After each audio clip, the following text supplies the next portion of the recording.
Hello दोस्तों, welcome back to debug.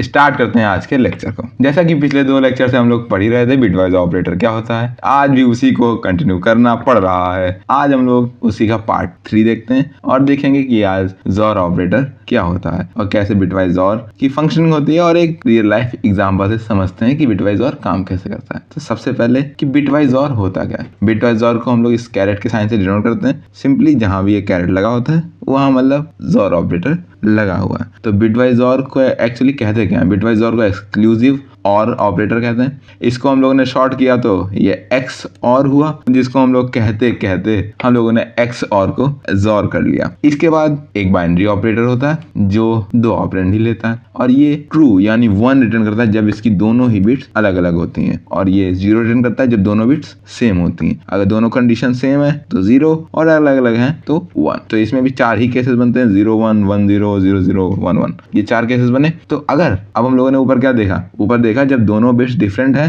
तो true return करेगा यानी 1, और जब दोनों बिट्स सेम है तो 0 रिटर्न करेगा। अब देखो यहाँ पे 0 0, दोनों बिट्स सेम है तो फाइनल आउटपुट तुम्हारा 0 आया। अब दोनों बिट्स अलग अलग हैं, 0 1, तो फाइनल आउटपुट तुम्हारा क्या 1 आया। फिर 1 0 है तो यहाँ भी दोनों बिट्स अलग अलग हैं तो 1 आया, और 1 1 बिट्स सेम यानी आउटपुट 0। ये तो हो गया कि XOR की एक्चुअल जब हम लोग कहीं भी लगाते हैं तो उसकी फंक्शनिंग होती क्या है। अब एक रियल लाइफ एग्जांपल लेते हैं। जैसे एक लड़का है, बॉय, उसकी एक क्या है, गर्लफ्रेंड है और उसकी एक फ्रेंड भी है, और ये उसकी फाइनल सिचुएशन जब ये दोनों उसके पास होती हैं। अब अगर लड़का दोनों के साथ नहीं है, मतलब ना ही गर्लफ्रेंड के साथ है और ना ही फ्रेंड के साथ है, तो इसका मतलब क्या हुआ, लड़का अकेला है यानी कि दुखी है, कोई ना कोई परेशानी में है। और जब लड़का केवल फ्रेंड के साथ है तो यानी 2 लोग हैं, सुकून से अपनी प्रॉब्लम डिस्कस कर लेते हैं यानी कंडीशन ट्रू हुई। और जब लड़का अपनी फ्रेंड के साथ नहीं है, केवल गर्लफ्रेंड के साथ है, तो भी दोनों अपने अकेले सुकून से प्रॉब्लम डिस्कस करके उसका एक सोल्यूशन निकाल लेते हैं। मगर जब लड़का अपनी गर्लफ्रेंड और फ्रेंड दोनों के साथ एक साथ होता है, असली दिक्कत वहां पे आती है। मतलब अब ना ही वो गर्लफ्रेंड का है ना वो फ्रेंड का है, यानी ना ही प्रॉब्लम डिस्कस होती है ना ही उसका सोल्यूशन निकलता है। मतलब या तो लड़का अकेला हो या वो दोनों के साथ हो, दोनों में कोई भी सोल्यूशन नहीं निकल पाता। इससे हम लोगों ने ये समझा कि XOR ऑपरेटर जो है वो आइदर और की कंडीशन में काम करता है। मतलब या तो ये वाली कंडीशन ट्रू होनी चाहिए या ये वाली कंडीशन ट्रू, या तो गर्लफ्रेंड हो या फ्रेंड हो, मतलब दोनों ही कंडीशन फॉल्स है, ना ही गर्लफ्रेंड है ना ही फ्रेंड है तब भी वो प्रॉब्लम में है। और जब दोनों हैं यानी गर्लफ्रेंड है और फ्रेंड भी है, सोल्यूशन निकलने नहीं है उस सिचुएशन में, प्रॉब्लम ही होगी। इस तरीके से XOR काम करता है। अब एक न्यूमेरिक वैल्यू लेके इसका फंक्शनिंग देखते हैं कि आखिरकार XOR काम कैसे करता है। एक एग्जांपल लेते हैं। यहाँ पे हम लोग 2 वेरिएबल लेते हैं, एक ए एक बी।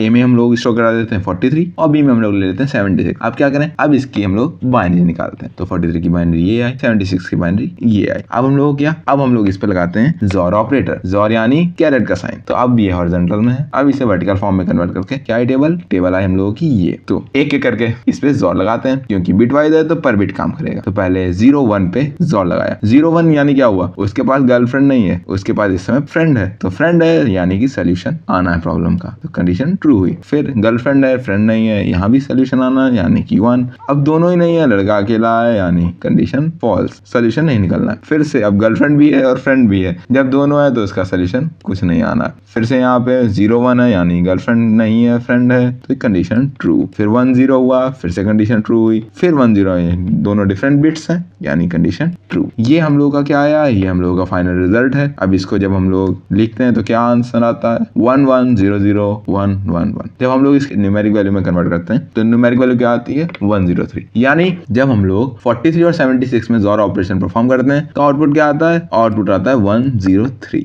जैसा कि हम लोगों ने पिछले 2 ऑपरेटर में देखा था एंड और में कि वो मास्किंग परफॉर्म कर रहे थे। जैसे एंड और मास्किंग परफॉर्म करता है वैसे ही XOR ऑपरेटर भी मास्किंग परफॉर्म करता है। XOR ऑपरेटर किस तरीके की मास्किंग करता है, जैसे नॉट ऑपरेटर क्या काम करता था, तो नॉट ऑपरेटर काम करता था कि वो एक पूरी जो हम लोगों ने जो बाइनरी ली है उसे वो पूरा कन्वर्ट कर देता है, उस नंबर का पूरा ही इन्वर्ट कर देता है, यानी 0 का 1 और 1 का 0 कर देता था। मगर XOR क्या काम करता है, XOR जो है कुछ जो स्पेसिफिक बिट्स हैं, यानी जैसे हम लोगों को कोई की 3rd बिट कोई की 5th बिट, पूरी एक 10 नंबर की बाइनरी, जैसे ये एक बाइनरी गिवन है तो इस बाइनरी में अगर हम लोग क्या करना, हम लोग को जैसे इस सेकंड बिट को इन्वर्ट करना है और जैसे इस बिट को इन्वर्ट करना है, यानी 0 को 1, 1 को 0। कोई स्पेसिफिक बिट्स को जब हम लोगों को इन्वर्ट करना होता है वहां पे हम लोग XOR का यूज करते हैं। और नॉट का कहाँ यूज, जहां हम लोगों को पूरे नंबर को इन्वर्ट करना होता है। जैसे अब हम लोगों को यहाँ पे सेकंड और थर्ड को इन्वर्ट करना है, तो सेकंड और थर्ड इन्वर्ट कैसे होंगे? XOR की फंक्शनिंग क्या थी?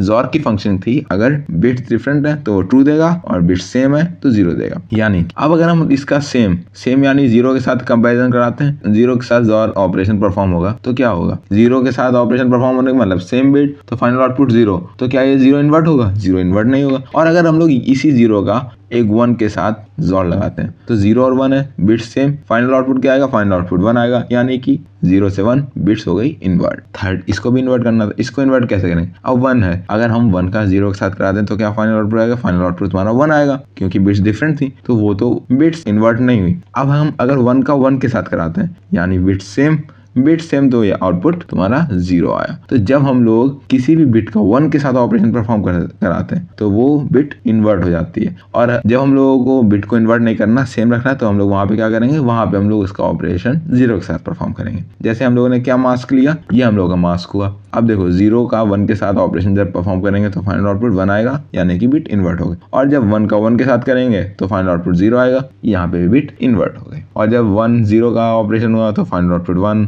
यहाँ भी 1 0 का फाइनल आउटपुट 1। और जब 0 0 कंडीशन सेम है तो कंडीशन सेम है, जब दोनों ही 0 0 है तो फाइनल आउटपुट 0 आना ही। तो जब हम लोग इस पे XOR ऑपरेशन परफॉर्म करते हैं तो आउटपुट क्या आया? अब देखो सेकंड बिट को हम लोग को इन्वर्ट करना था, सेकंड बिट इन्वर्ट हो गई, क्या आउटपुट दे रही है? 1, 0 से 1। और यहाँ पे ये थर्ड बिट भी इन्वर्ट हो गई 1 से 0। और रिमेनिंग जितनी भी रिमेनिंग बिट्स हैं वो ओरिजिनल की तरह सेम है, इसमें कोई भी डिफरेंस नहीं आया, वो सेम की सेम रही। तो जब हम लोगों को कोई स्पेसिफिक बिट्स को इन्वर्ट करना होता है तो वहां पे हम लोग XOR का इस्तेमाल करते हैं। और XOR की एक और प्रॉपर्टी होती है, जैसे ये हम लोग ने बिट ली, अगर हम लोग इसी बिट का XOR ऑपरेशन है वो उसी की सेम नंबर के साथ XOR ऑपरेशन परफॉर्म करते हैं, जब सेम नंबर के साथ XOR ऑपरेशन परफॉर्म होता है तो वो फाइनल आउटपुट 0 देता है। यानी कि अब सेम नंबर है, सेम नंबर देख लो, 1 1 भी है, 0 0 भी अब सेम ही है ना, तो मतलब जब सेम बिट्स होती हैं तो फाइनल आउटपुट तुम्हारा 0 आना ही है। और XOR ऑपरेटर जो है वो इंक्रिप्शन और डिक्रिप्शन में भी काम होता है। यहाँ जैसे हम लोगों ने ये देखा, यहाँ पे हम लोगों ने क्या किया, हम लोगों ने सेकंड और ये लास्ट थर्ड बिट को इनक्रिप्ट कर दिया।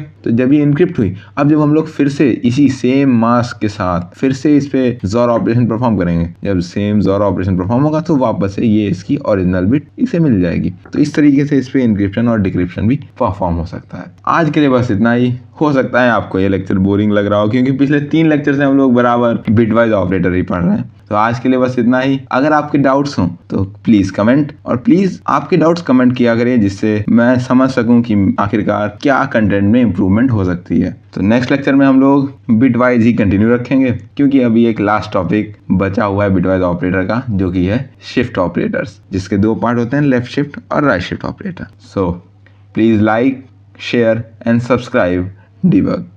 Thank you.